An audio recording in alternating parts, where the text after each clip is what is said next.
राधा राधा राधा राधा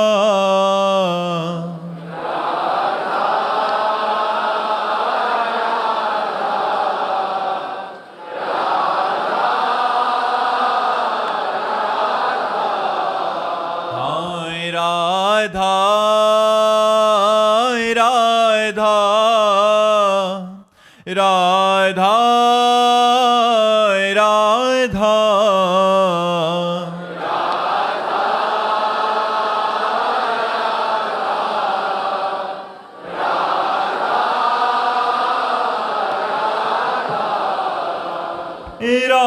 राधा राधा राधा राधा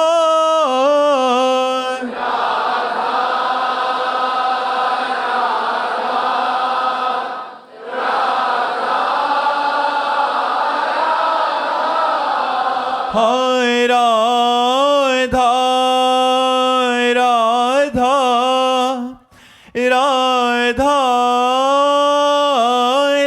राधा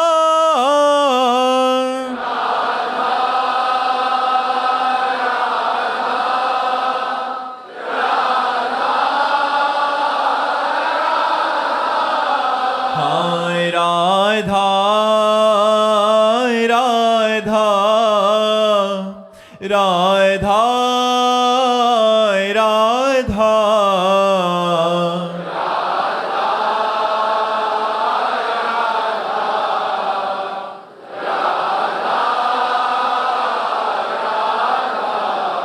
हाय राधा राधा राधा राधा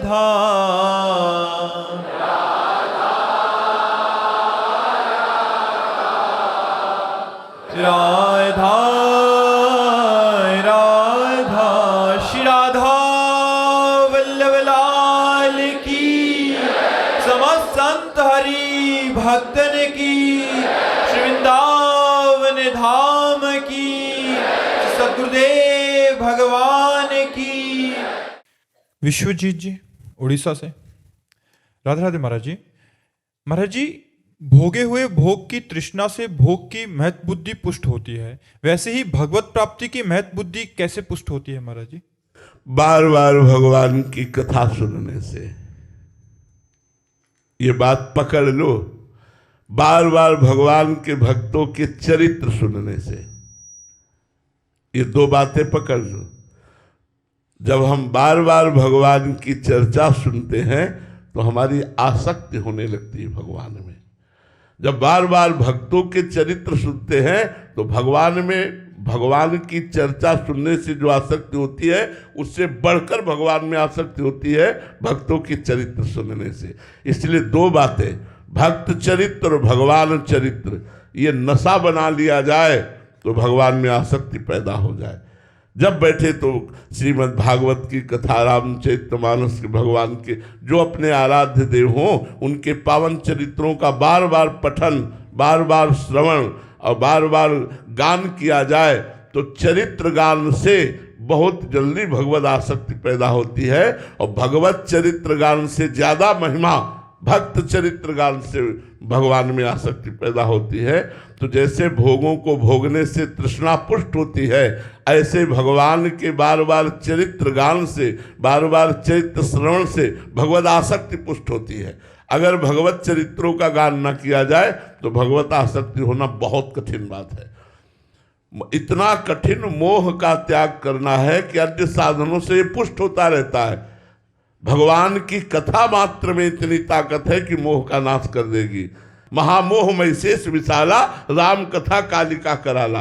ये विशाल महिषासुर है मोह, इसको मारने के लिए राम कथा जो है ये कालिका कराल स्वरूप है। इसलिए भगवान की कथा जब हम गान करते, श्रवण करते हैं तो हमारे मोह का नाश हो जाता है। और मोह गए बिनु राम पद होई न दृढ़ अनुराग। राम कथा, भगवान की कथा, कृष्ण कथा, भक्त कथा, ये हमें भगवत आसक्ति प्रदान करती है। इसलिए जिसको ये रहस्य पता चल गया वो अपने जीवन में दो बातें पकड़ लेता है, एक तो भगवान का नाम और दूसरा भगवान और भक्तों के चरित्र सुनना। बस इतने से हो जाएगा।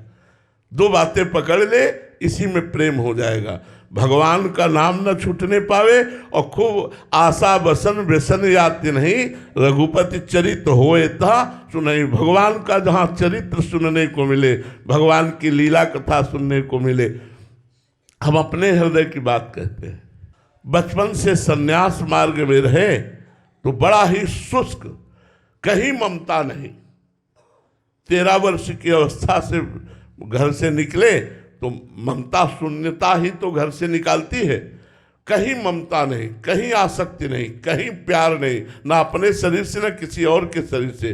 कोई परवाह नहीं, न भोजन की, न सर्दी की, न गर्मी की, कोई चिंता नहीं। इतना कठोर हृदय हो गया जब उपासना में, संन्यास मार्ग में बस एकांत खंडहरों में, घाटों में पड़े रहना, भगवत चिंतन करना। वो जो हमारा संन्यास का चिंतन, कोई लीला कथा ये सब कुछ नहीं। अब देखो जीवन का परिवर्तन भगवान मोड़ देते हैं। हम ये कहते हैं कि विषयी पुरुष को भक्त बनाना सरल है, लेकिन एक अहम ग्रह उपासना से परिपक्व हृदय को दासत्व में लाना सबसे कठिन काम है। अगर हमारा कोई उपासक हो तो हमारी बात समझ सकता है। एक पतित विषयी पुरुष को भक्त बनाना सहज है, लेकिन एक अहम ग्रह उपासना, अहम ब्रह्मास्मि की उपासना करने वाले को दासोहम में उतारना बहुत कठिन बात है। लीला कथा का चमत्कार तुम्हें सुना रहे हैं। तुलसी घाट में पीपल के वृक्ष के नीचे बैठे हुए थे। अलग अलग हमारा समय था कि कहाँ बैठेंगे। शाम के 1 घंटा भिखारियों के बीच में बैठते थे, तो जो भी चावल या जो भी सत्तू मीठा जो बचता वो जितना मिला वो लिया, बस एकांत हो गए। 24 घंटे में केवल शाम टाइम भिखारियों की पंक्ति बैठती थी, उसमें दाता लोग आकर भोजन दान करते थे, वही बच पाते। घाटों में ही मिलना, अन्य कहीं से किसी आश्रम से भिक्षा मांगना कुछ नहीं। नहीं मिला तो कई कई दिन भूखे रहते थे। तो एक संत आए, उनका बाबा यहाँ भाई जी अंध विश्वविद्यालय है दुर्गा कुंड के पास, तो वहाँ रास लीला हो रही है, चलो देखने चलते हैं। तो हमारी अरुचि थी, तो हम कहा नहीं, हमें कुछ नहीं देखना है, आप जाइए ना, आप हमें डिस्टर्ब क्यों कर रहे हैं, हम अपने ध्यान में बैठे हैं, क्यों परेशान कर रहे हैं। और उनका बाबा हम तुमसे कुछ ले थोड़ी रहे, तुमसे कह रहे हैं एक बार चलो ना, रास वृंदावन से रास आई है, उसे देख लो चल के। तो हमने कहा कह दिया ना, तो आप क्यों परेशान हो रहे हैं। फिर उन्होंने कहा बाबा जब हम कह रहे हैं तो एक बार चल। ऐसे जैसे भगवान महादेव ही उस रूप में आकर हमको प्रेरित कर रहे हैं, चलो इनकी आज्ञा का पालन करने। तो दिन में महाप्रभु चैतन्य देव की लीला और रात्रि में रास लीला। जे ही गए तो सभा लगी हुई थी। महाप्रभु चैतन्य देव का वियोग श्री कृष्ण प्रेम का, और शाम के रास लीला। दूसरे दिन हमको कहना थोड़ी पड़ा है, अपने आप सब पहुंच गए। 1 महीने रास लीला जब चली और रास लीला देखा तो लगा अब हम जी नहीं पाएंगे। 1 महीने में भगवान की लीला कथा ने हमारे कठोर चित्त पर इतना प्रभाव किया कि श्री राम शर्मा आचार्य उस समय स्वस्थ थे, तो खड़े होकर वही आचार्य पदवी पर ठाकुर जी को पद आदि के द्वारा लीला प्रकाशित करने के लिए प्रेरित करते थे। हमने सोचा अब लीला के बिना हम जी नहीं सकते, तो इनके चरण पकड़ लो, कह दें अपनी मंडली के साथ रख लो, तो भीख मांगकर खाएंगे भिक्षा और रात दिन इनकी सेवा में रहेंगे, रास लीला देखने को मिलेगी। ऐसा हमारे दिमाग में आया। उठे और भरी सभा में जाके साष्टांग दंडोत की। अब वो ब्रजवासी बहुत प्यार करते रहे, यहाँ भी प्यार करते रहे, आज भी उनका परिवार प्यार करता है। तो उन्होंने कहा अरे मार दियो बाबा, मार दियो बाबा। सन्यासी वेश में थे, बड़ी बड़ी जटाएं और लाल कपड़ा। तो उन्होंने कहा अरे बाबा हम गृहस्थ हैं, तुम विरक्त होकर क्यों प्रणाम करते हो। तो हम रो पड़े। हम कहा महाराज जी हम रास लीला के बिना जी नहीं सकते, अब आप अपने पास रख लीजिए, मैं रोज रास लीला देखा करूंगा और मांग के खाऊंगा, आपसे कुछ नहीं लूंगा। वो मानो सदगुरु के वचन निकल रहे थे उस समय। उन्होंने कहा बाबा मेरी बात मान ले, एक बार तू वृंदावन आ जा, तुझे बिहारी जी कभी नहीं छोड़ेंगे। ये श्री राम शर्मा जी के वचन नहीं थे, ये साक्षात भगवान के वचन थे। अब बस लगन लग गई, वृंदावन जाना था। पैसा रखते नहीं थे, कैसे वृंदावन पहुंचे? पैदल चलना तो रास्ता पता होना चाहिए। तो एक संत मिल गए, जुगल किशोर जी, वो भी वृंदावन आ चुके हैं, वृंदावन वास करते। तो उनसे हमने कहा, वो थोड़ा दंडोत प्रणाम और कुछ प्रसाद दे दिया करते। हम कहा आप हमको वृंदावन पहुंचा सकते? बोले हाँ बाबा, आपको वृंदावन की व्यवस्था मैं कर दूंगा। उन्होंने वृंदावन की व्यवस्था, पहले चित्रकूट ले गए, चित्रकूट से वृंदावन आए। आज तक बिहारी जी ने नहीं छोड़ा, जैसा श्री राम शर्मा ने कहा था। लीला कथा ने सब भूल गए, जो अहम महाशिव, जो संन्यास, सब भूल गए। सब हृदय, जो एक पत्थर हृदय था, वो लुजलुजा हृदय हो गया है। हम तुम्हें कैसे बताएं?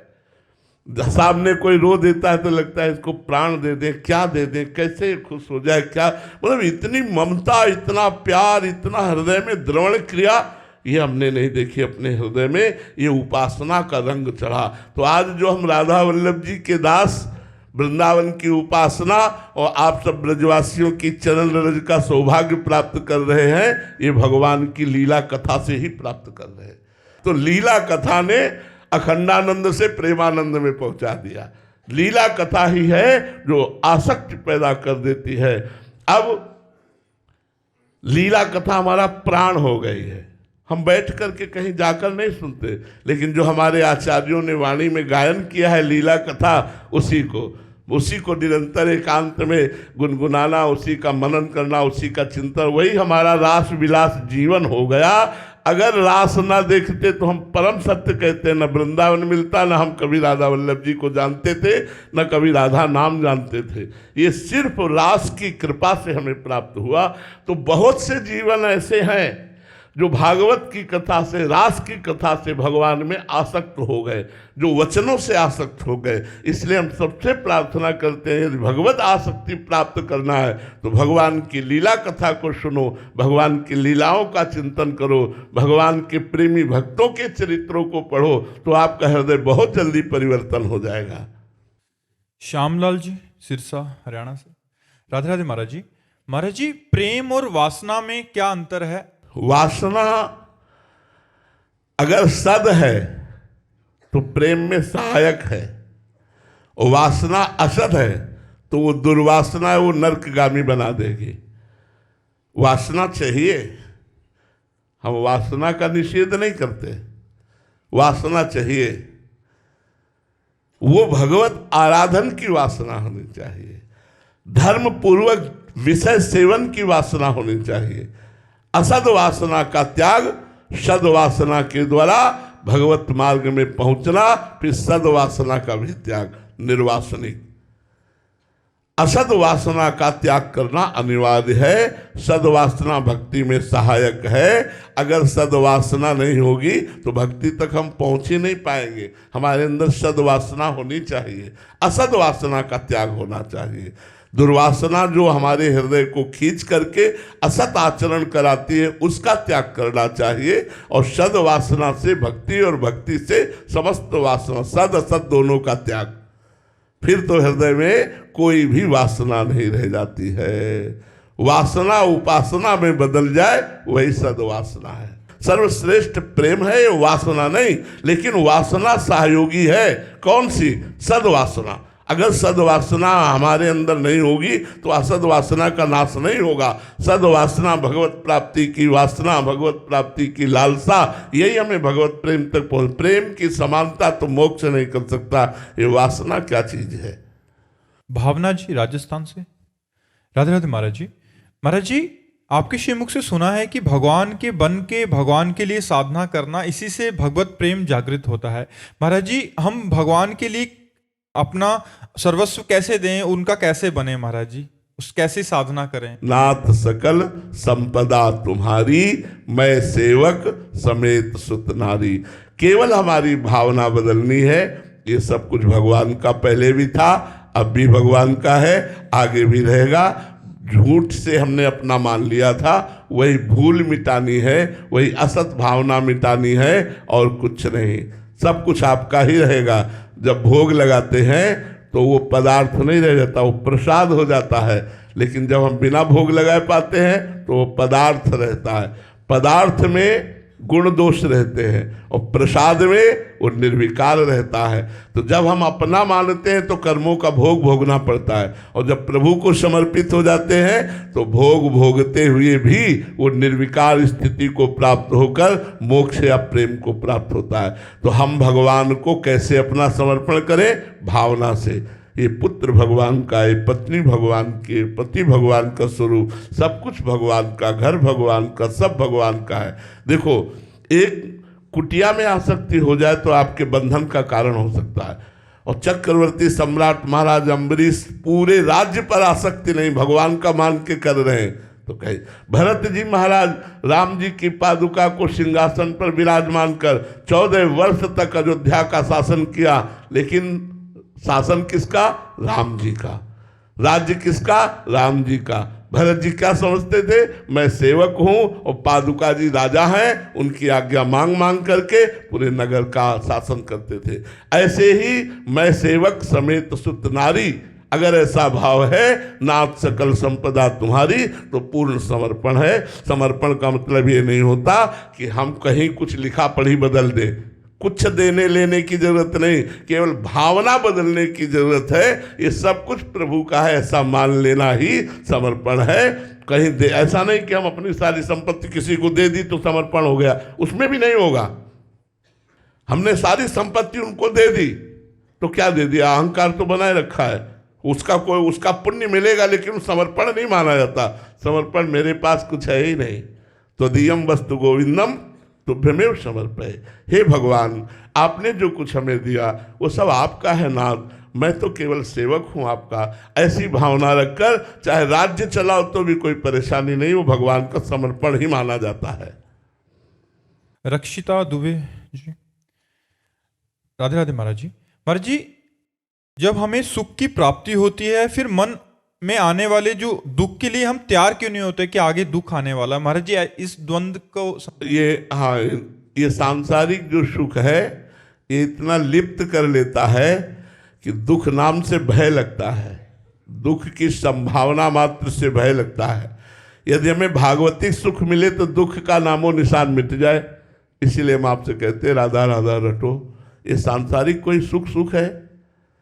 हमें तो कुछ समझ में ही नहीं आया कि भगवान कैसे विचित्र लीला के द्वारा सब चराचर जगत को भुलावे में डाले हुए हैं।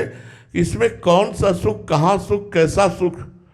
जरा विवेक जागृत करके देखो तो कैसा सुख। अच्छे अच्छे पदार्थ खाओ, 6 घंटे में विष्ठा बन जाते हैं। अच्छे से अच्छा पेय पियो, सब मूत्र बन जाता है। अगर कहीं भी आ सकती है तो मलमूत्र के भांड शरीर पर आ सकती है। क्या सुख है कहाँ? यदि सच्चिदानंद भगवान से चित्त नहीं जुड़ा तो ये सांसारिक कोई सुख है? पुण्य आया तो थोड़ा सा लगाओ सुख में, पाप आया तो दुख, यही चक्र चल रहा है। इसी से ऊपर उठाने के लिए अध्यात्म है। ऐसे सुख को प्राप्त करो जहां दुख की संभावना नहीं है। अखंड सुख, अनंत सुख वो भगवान के नाम में है। हरिवंश नाम जे कहें अनंत सुख ते लहाएं, दुराप प्रेम की दशा तहा प्रत्यक्ष देखिए। जो नाम जप करते हैं अनंत सुख की प्राप्ति होती, लेकिन जाप करके तो देखो, नाम जप करो, अनंत सुख ते लहाएं, दुराप प्रेम की दशा तहा प्रत्यक्ष देखिए। वो धन्य है, वो धन्य है, उसका जन्म सत्य हो गया जो निरंतर नाम जप कर रहा। नाम जप करो, दुख से घबराओ मत। और दुख है क्या? मन का माना हुआ दुख है।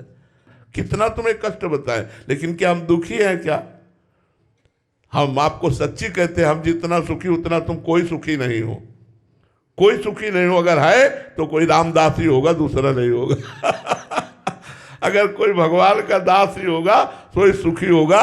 नहीं, हम कहते हैं हमारा मन, हमें नाचना तो नहीं आता लेकिन हमारा मन नाचता रहता है, हमारा मन नाचता रहता है। एकांत में हम आपको कैसे बताएं, मन थिरक थिरक के नाचता है कि बलिहार है, बलिहार है गुरुदेव, लगा दिया श्री जी में लगा दिया, नहीं तो दुर्गति हो जाती। अब बड़ा आनंद रहता है, बड़ा आनंद रहता है। हम तुम्हें कैसे अपनी वाणी से बताएं, एकदम आनंद, चकाचक आनंद रहता है, हर समय एक आनंद रहता है। उसी आनंद के बल से हम आपके सामने बैठे हुए हैं। इसलिए हम कहते हैं इस दुख को किंचन मात्र भी दुख का अनुभव न कराना, ये राधा नाम का चमत्कार है। इसीलिए सबसे कहते हैं राधा राधा जपो, दुख की परवाह न करो। बड़े से बड़ा दुख भी आनंद दे के ही जाएगा, दुखी करके नहीं जाएगा। आप राधा राधा जपो। पूर्वी जी, राधे राधे महाराज जी।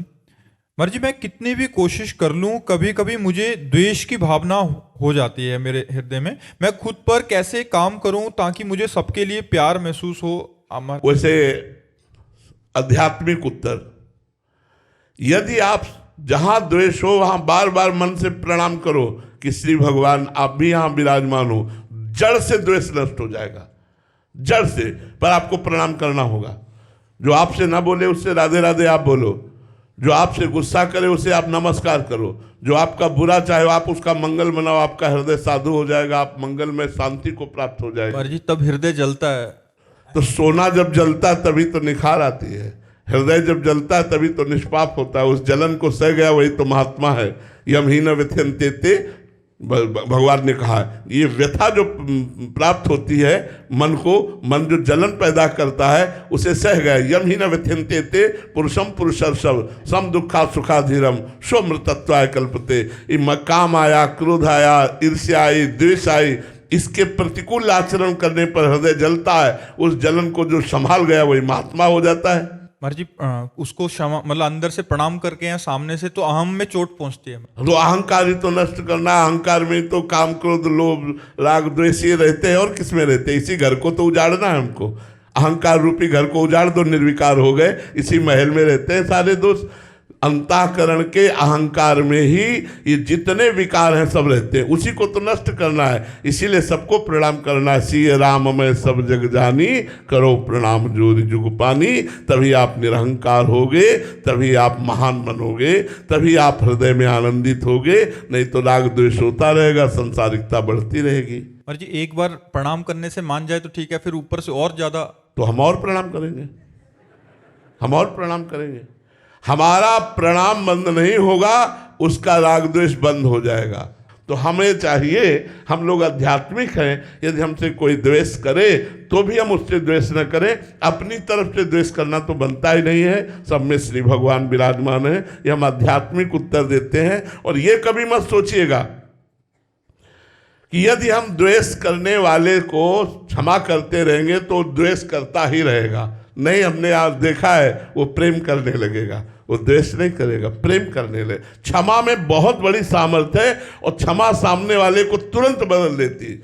एक नाथ स्वामी गंगा स्नान करने जाते थे, गोदावरी गंगा के अवगाहन का सौभाग्य रोज प्राप्त करते।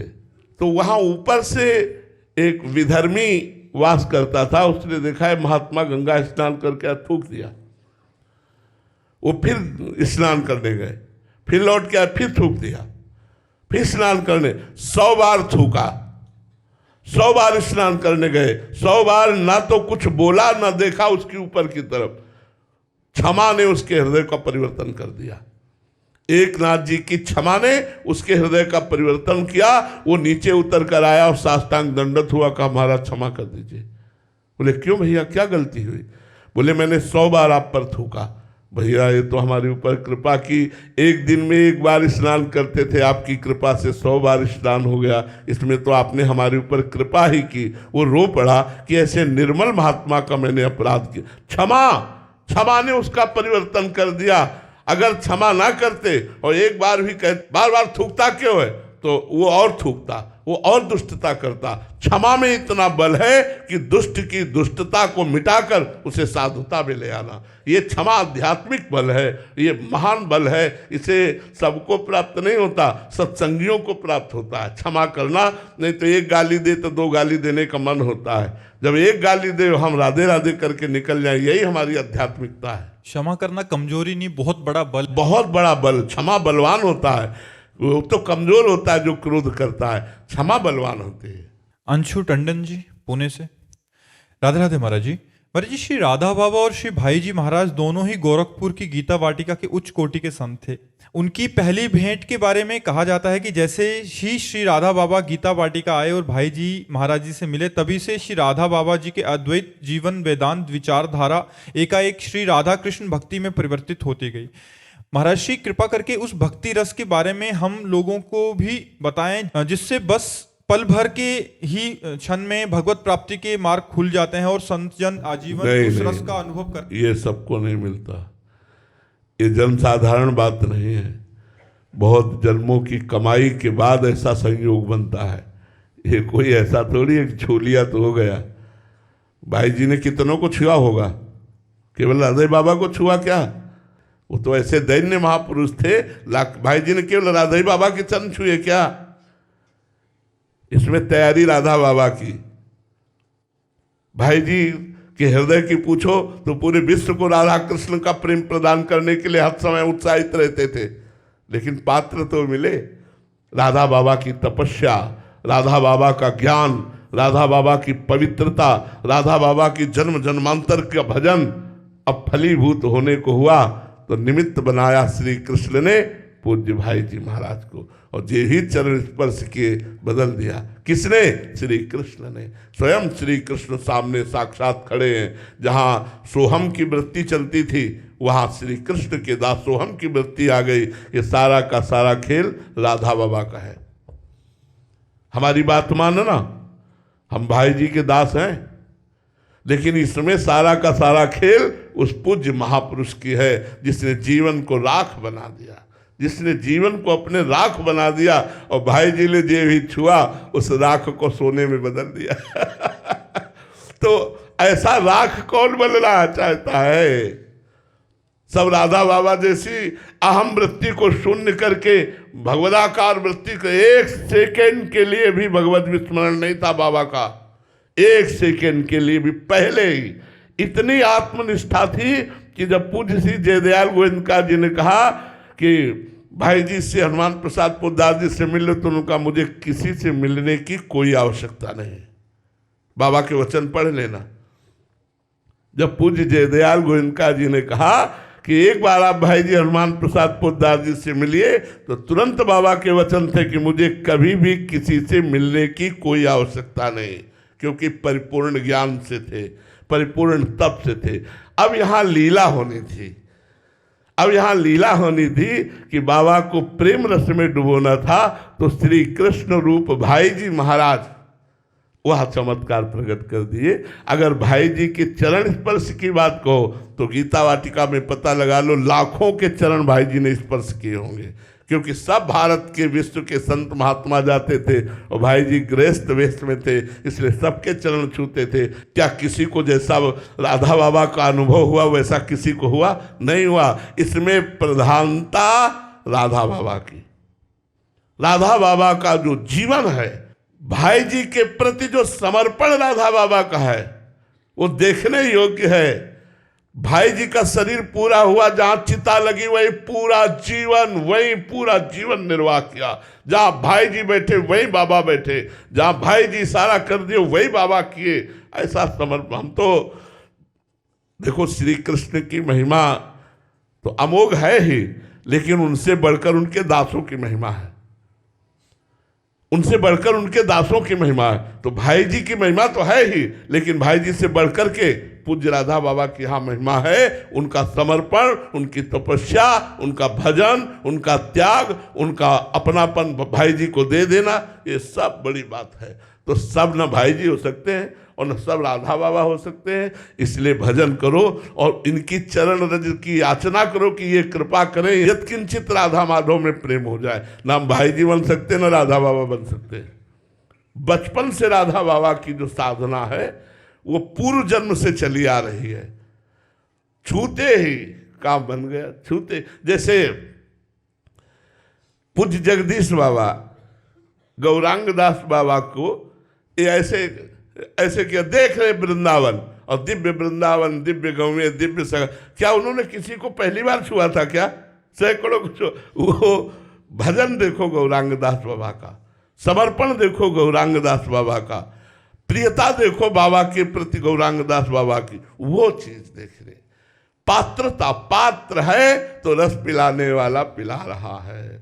हमारे को इन दोनों महापुरुषों की चरण रज की वंदना करके याचना करनी है कि आपकी कृपा से यत्किंचित राधा माधव में प्रेम हो जाए। रामशंकर कुमार जी, पटना बिहार से। राधे राधे महाराज जी। महाराज जी, प्रेम लक्षणा भक्ति को पाने के लिए साधक का दिनचर्या कैसा होना चाहिए और कौन कौन से दोष या अपराध से उसको बचना चाहिए? पहली बात तो प्रेम लक्षणा भक्ति प्राप्त करने के लिए सदगुरु की शरण। राम कृपा नासै सब रोगा, जब यही भांति बने संयोगा। सदगुरु वैद्य, वचन विश्वासा, और संयम यह न विषय के आशा। पहली बात तो भगवान की विशुद्ध कृपा उस पर होती है जो प्रेम लक्षणा भक्ति के मार्ग में चलना चाहता है। प्रथम हृदय श्रद्धा जो करे, आचार्य जन जाई अनुसरे, जहां जहां हरिवंश के। जो प्रेम लक्षणा भक्ति के आचार्य हैं, पहले उनकी शरण होनी चाहिए। अगर हम आचार्यों की शरण में नहीं हैं तो भगवत प्रेम लक्षणा भक्ति का प्रादुर्भाव होना असंभव है। इसीलिए कहा प्रथम हृदय श्रद्धा जो करे। जो प्रथम हृदय में इस बात पर श्रद्धा कर ले कि बिना आचार्य कृपा के प्रेम लक्षणा भक्ति प्राप्त होना असंभव है। जैसे हमें सहचरी भाव की उपासना करनी है, सहचरी भाव का प्रेम प्राप्त करना है, तो स्वामी हरिदास जी महाराज, हरिवंश महाप्रभु जी, हरिराम व्यास जी, ये महापुरुष प्रकट हुए हैं इसी भाव को प्रकट। हमें ठाकुर जी का सखा भाव प्राप्त करना है तो श्री वल्लभाचार्य जी भगवान, उनके द्वारा बाल भाव और सख्य भाव दोनों भाव की पुष्टता की गई। हम अगर आचार्य की शरण में नहीं है तो मनमानी साधना करके प्रेम प्राप्त कभी नहीं कर सकते।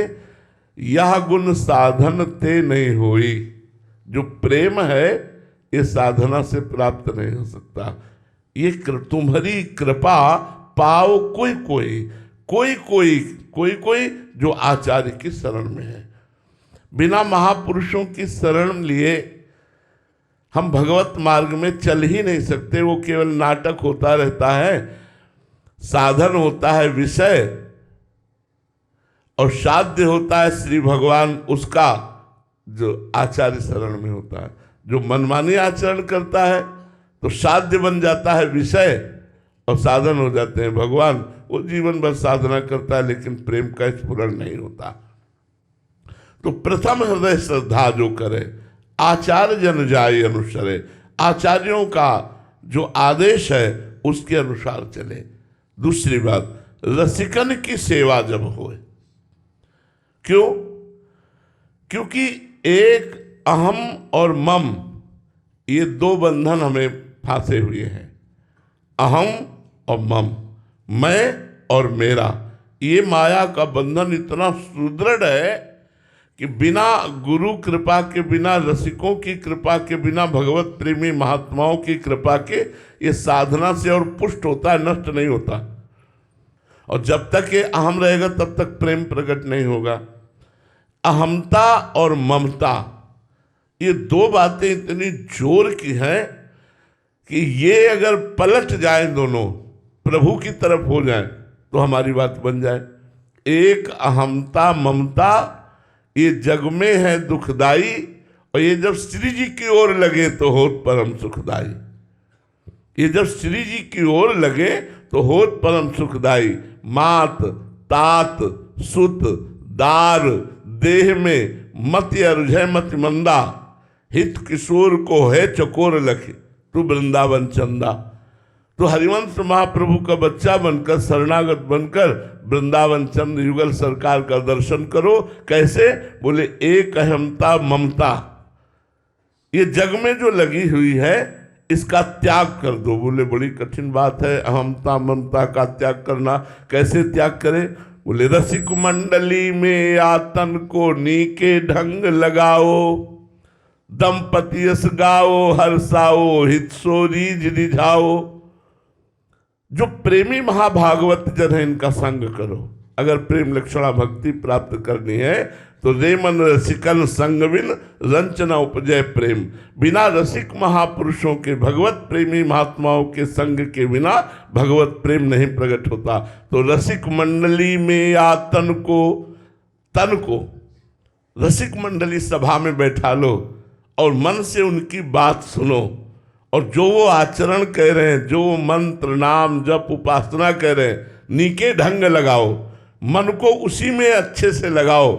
रसिक मंडली में या तन को नीके ढंग लगाने का तात्पर्य है शरीर से तो सभा में बैठे हो, मन से भी सभा में बैठो, मन से भी रसिकों का संग करो, उनके बताए हुए आचरणों को अपने जीवन में उतारो, उनके द्वारा बताए हुए साधन पद्धति को अपने जीवन में उतारो। रसिक मंडली में या तन को नीके ढंग लगाओ, दंपति यस गाओ हर्षाओ हित सो रीझ रिझाओ। प्रिया प्रीतम का यश गाओ और नाचो। अरे जीवन में वो मस्ती जो लादी है तो भगवत चरित्रों का खूब गायन करो, खूब श्रवण करो, नाम कीर्तन करते हुए नाचो। मंजीरा बजाकर ताली बजाकर भगवान नाम कीर्तन करते देखो रोना आ जाएगा। अपने कमरे को बंद करो, खिड़कियों में पर्दा कर दो, कोई देख ना पावे, और फिर मंजीरा उठाओ और फिर नाम कीर्तन राधा राधा राधा, और भाव से करो। अगर रोना ना आ जाए तो हमें कहना। नाम के दंपति यस गाओ हर्षाओ हित रीझ रिझाओ। देवन को दुर्लभ या देही तैने सहजी पाई, मन भाई निधि पाई फिर क्यों जान बूझी बिसराई। अब नहीं, अब देरी मत करो। मनुष्य शरीर मिल गया है, सदगुरु आचार्य की शरण में होकर उनके द्वारा बताई हुई अब जो ही कहें करे हम सोई, आयस लिए चले निज दासी। मन कर्म वचन त्रिशुद्ध सकल मत, हम श्री हित हरिवंशोपासी। जो आचार्य आदेश करे, जो गुरुदेव आदेश करें, उस पर यदि हम जीवन को लगावें तो हमारा काम। सबसे बड़ा बंधन प्रेम न प्राप्त होने का कारण अहमता और ममता है। इसलिए भगवान श्री राम जी ने कहा सबकी ममता ताग बटोरी, मम पद मन बांधे बर डोरी। कहीं ममता न रह जाए किसी वस्तु व्यक्ति स्थान में, और कहीं अहंकार न रह जाए। देहाभिमान, विद्वता का, जाति का, कुल का, अगर कोई भी किंचन मात्र अभिमान रह जाता है तो भक्ति नहीं आएगी। प्रेम की तो बात जाने दो, साधारण भक्ति नहीं आएगी। विद्या, रूप, महत्व, कुल, धन, यौवन, अभिमान सट कंटक देखे जहाँ रहे न भक्त निदान। रहे न भक्त निदान स्वांग सम नगर नारी के, विषयन हाथ बिकाए नहीं रिझवन भरतार के। जिसके अंदर ये अहंकार होता है जाति का, कुल का, विद्या का, महत्व का, प्रतिष्ठा का, धन का, उसके हृदय में भक्ति जागृत नहीं होती। ये बड़े बड़े कांटे जहाँ होते हैं भक्ति महारानी के कोमल चरण वहाँ नहीं पधारते। वो भक्ति का स्वांग करके, पाखंड करके विषयी पुरुषों से धन ऐठता रहता है, विषय ऐठता रहता है। वो भरतार श्री हरि को रिझाने की योग्यता नहीं रखता, जिसके अंदर कोई भी अभिमान होता है। भगवान को रिझाने के लिए दैन्य चाहिए, और वो दैन्य भक्तों के संग से आता है। जब हम भगवत प्रेमी महात्माओं का संग करते हैं तो सारा का सारा अभिमान हमारा नष्ट हो जाता है। इसलिए आचार्य की शरण में होकर, गुरु की शरण में होकर उनके बताए हुए मार्ग से चले। और अहमता में ही काम, क्रोध, लोभ, दोष है। अहमता और ममता शून्य होने के लिए हम भगवान नाम जप करें, लीला गायन करें, संतों का चरणामृत, संतों की चरण रज, संतों की आज्ञा का पालन, निश्चित काम बन जाएगा, निश्चित भगवत प्रेम हो जाएगा। इसके अलावा कोई उपाय नहीं। रहो गणित तत्तपसा न याति न चेज्या न निरूपणाद गृहाद्वा न छंदसा नैव जलाग्नि सूर्यो बिना महत्पाद रजोभिषेकम। ये भगवत प्रेम या ब्रह्मबोध तपस्या से नहीं होता, न बड़ी बड़ी यज्ञ करने से होता है, न सूर्य चंद्र अग्नि ग्रह उपासना से होता है, इनसे नहीं होता। ये महापुरुष की उपासना से होता है। जब भगवत प्रेमी महात्मा की आज्ञा का पालन करते हैं तो उनकी चरण रज का दासत्व जब प्राप्त होता है तो उनके चरण रज के अभिषेक से सारा अभिमान नष्ट हो जाता है और हमारे हृदय में भगवत प्रेम या ब्रह्मबोध की आकांक्षा प्रकट हो जाती है। श्री राधा वल्लभ लाल की जय।